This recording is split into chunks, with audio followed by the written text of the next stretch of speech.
স্ত্রীর সঙ্গে মনোমালিন্য। প্রায় ৮ মাস থেকে নিখোঁজ কান্দির এক ব্যক্তি। অসহায় ছেলে পথ পানে চেয়ে রয়েছে বাবা বাড়ি ফেরার আশায়। কিন্তু মায়ের সঙ্গে যে বাবার মনোমালিন্য হয়েছে জানে না নাবালক ছেলে। অভিমান নাকি এর গভীরে রয়েছে অন্য চক্রান্ত।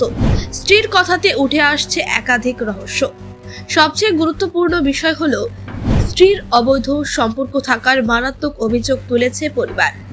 জানা গিয়েছে মালয়েশিয়ায় কাজে গিয়ে নিখোঁজ ব্যক্তির নাম আজিবুর শেখ। তার বাড়ি মুর্শিদাবাদ জেলার কান্দি থানার অন্তর্গত যশোহরি এলাকায়। আজিবুর শেখ গত 10 বছর থেকে মালয়েশিয়ায় কাজ করে। তবে মাঝে মধ্যে বাড়িও আসতো আজিবুর, পরিবারের সঙ্গে কথাও হতো। কিন্তু গত 8 মাস থেকে নিখোঁজ আজিবুর শেখের বাড়ি আসার কথা ছিল গত কোরবানির ঈদে। এমনই জানিয়েছিল আজিবুর তার পরিবারকে। কোরবানি ঈদে বাড়ি আসার কথা ছিল, কিন্তু তারপর থেকে আর কোনো কথা হয়নি।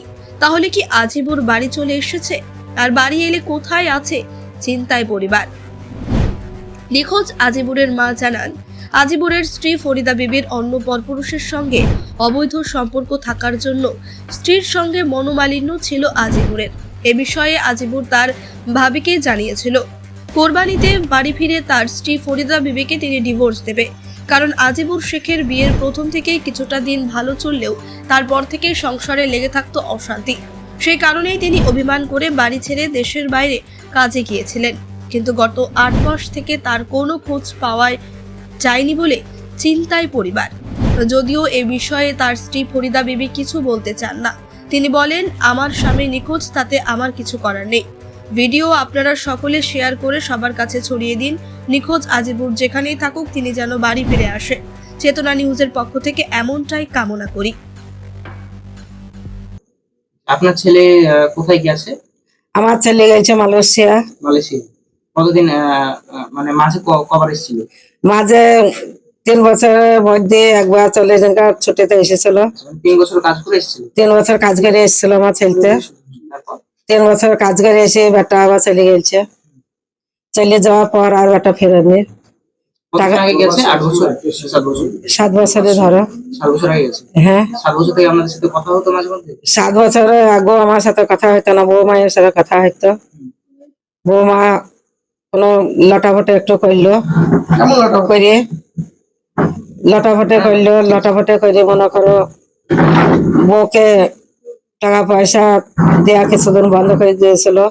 বইয়ের ভাইরা দিয়েছিল কিছু কিছু টাকা দিয়ে, তখন বউরা গালাগালি করতে লাগলো বেটাকে, গাল বন্ধ করতে লাগলো বেটাকে দিয়ে, তখন বেটা বিগড়ে গেল।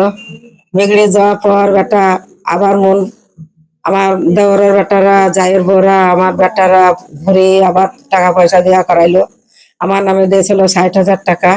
সেই 60,000 টাকা বউ তুলে নিল সব আমার কাছে। অনেক বউ খেলে দিয়ে আবার টাকা ছাড়লো, আবার টাকা ছেড়ে আবার আবার দিল টাকা। মানে টাকা মাঝে মধ্যে দিয়ে টাকা পাঠাতো আপনার ছেলে? আমার ছেলে, হ্যাঁ, আমার সমস্ত টাকা দিত। কাকে ওই দিত? বইয়ের নামে দিত টাকা, বইয়ের অ্যাকাউন্টে? বইয়ের অ্যাকাউন্টে দিত। আচ্ছা, তারপর আপনারা কি শুনলেন? গত 1.5 বছর আগে কিছু শুনেছিলেন? 1.5 বছর তো নয়, 1 বছর। হ্যাঁ, কি শুনলেন? কে শুনবো যে বেটা আমাকে মামু বললো না, বোন বললো ডাকলো না, ভাই দেখো ফোন করলো না, কোনো অলন্ডাতে আমার ফোন কিচ্ছুই করলো না।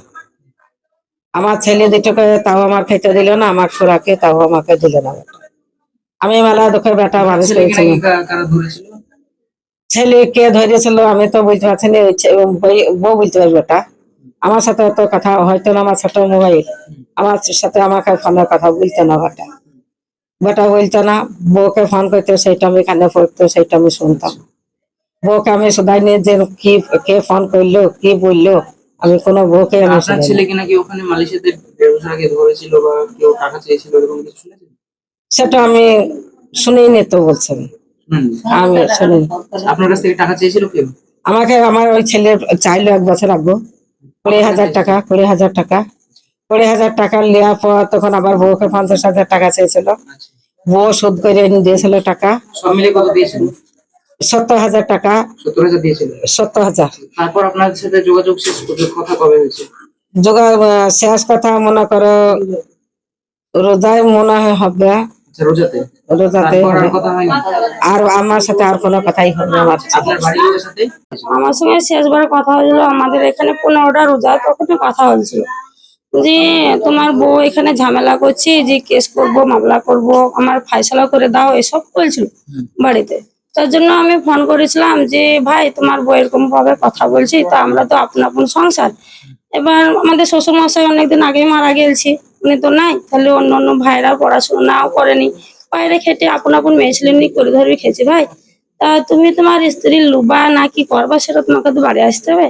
আমার সঙ্গে বললো ঠিক আছে, যখন ও ঝামেলা করছি তাহলে আমি বাড়ি যাবো, কোরবানির পর বাড়ি যাওয়ার পর আমি আমার স্ত্রীকে আমি ছেড়ে দেবো, মানে এই কুরবানিতে আসার কথা ফরিদা বিবিকে ছেড়ে দেবো, আর বইয়ের নাম ফরিদা এই বিবি। কুরবানিতে আসার কথা হ্যাঁ, ছিল। তা আমি যখন ভাবছিলাম আমি টাকা পয়সা জোগাড় করে সব ফাইসলা করালাম, আমি সেই কথাটাও জিজ্ঞেস করেছি। আমাকে বললো যে টাকা পয়সা জোগাড় করেনি, বর্তমানে আমার বাড়িটা আমি বেচবো। আমার ভাই দিকে বড় ভাইকেও আমাকে বলা করেছিল যে বড় ভাইকে বললো, মেজো ভাইকে বললো আমি বাড়িটা বেচবো, বেচে দেওয়ার পর আমি আমার স্ত্রী ফাইসলা করে দেবো। তারপর আমি আমার দেওরকে বোঝাই যে তুমি যখন ফাইসলা করে দেবা স্ত্রী, তাহলে পরে ছেলে দুটোর কি হবে, বড় বড় ছেলে আছে দুটো, ওই ছেলেরা যদি আমার কাছে থাকতে চায় তাহলে থাকবে, আর যদি না থাকতে চায় ও মায়ের কাছে থাকবে, আমি না দাবি টিপতে দেবো। মানে কুরবানির তে আসার কথা হ্যাঁ, ছিল। শেষবার কবে কথা হয়েছে? ওই 15টা কি 16টা রোজা। তারপর আর কোনো কথা না, হয়নি? তারপর আর যোগাযোগ কোনো- করেছিলেন? হ্যাঁ, যোগাযোগ করেছি আমি, এখনো অব্দি ট্রাই করি, ফাঁকে ফুকে ফেসবুকেও আমি ট্রাই করে দেখি ওকে। কোথায় কথা হতো আপনাদের? আমি বাড়িতে কথা গাতাম ফোনে, মানে কিসে, কোন এই মুহূর্তে মোবাইল থেকে এই মুহূর্তে কথা হতো আমার সঙ্গে। ইমোতে? এবার কোথায় গেছিল? মালয়েশিয়া গিয়েছিল। মালয়েশিয়া। বলে তো শুনলেন তো, না শোনা তো হয়নি। ও মা গার্জেন, স্ত্রী মরে গেছে, মা গার্জেন আছে, মা যেটা বলেছে সেটাই করতেন। ঠিক আছে, দুটো বাচ্চা আছে তার, এটার জন্য ভালো করেন। ঠিক আছে, তাহলে আপনার কোনো আমার না, আমার প্রতি ছবি নিয়ে কি করবেন, আমার প্রতি তো তার যত ঘৃণা, আমার প্রতি তো তার যত রাগ অভিমান, তাহলে আমার ছবি নিয়ে কি হবে? বলেন একটু আমাদেরকে। বুঝতে পারলেন, আমার ছবি নিয়ে কি হবে? সে আমাকে ডিভোর্স দিতে চায়, সে আমাকে নিতে চায় না, বাদ দিতে চায়। সেই কথাটা আপনি বলেন একটু। তাহলে আমি সে ক্যামেরার সামনে আমি যাবো না। ঠিক আছে, তাতে আপনারা প্রবলেমটা যাবেন। যদি বলতেন ক্যামেরার সামনে গেলে। না, আমি প্রবলেমের কথা কিছুই বলবো না। আমার ভালো মন্দ যা হয়েছে হয়েছে, উপরকার আল্লাহ মালিক আছে, কষ্ট আমাকে করতে হয়েছে। ঠিক আছে, ঠিক আছে। যাক বলার তো আপনার নাম? আমার বেটা, আপনার নাম? নামটা কি? আপনার নামটা? নাম নিতে হবে না। ঠিক না, আছে? আপনার নামটা একটু বলেন। আপনার নামটা কি? আমার নামটাও জানি না। ওই দোকানে কান্দি থেকে রঙ্গিলা খাতুনের রিপোর্ট, চেতনা নিউজ।